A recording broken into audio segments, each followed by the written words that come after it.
Hi అండి. చూసారు కదా, చూడండి చక్కగా మనకి ఈ రోజున ఆకుకూరలు కూరగాయలు మా టెర్రస్ గార్డెన్లో వచ్చేసాయన్నమాట.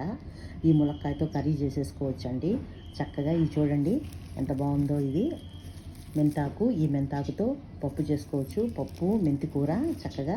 ఈ ములక్కాయలండి, ఈ ములక్కాయలతో చక్కగా మనం కర్రీ చేసుకోవచ్చు. ఈ ములక్కాయలు చూడండి ఎంత బాగున్నాయో.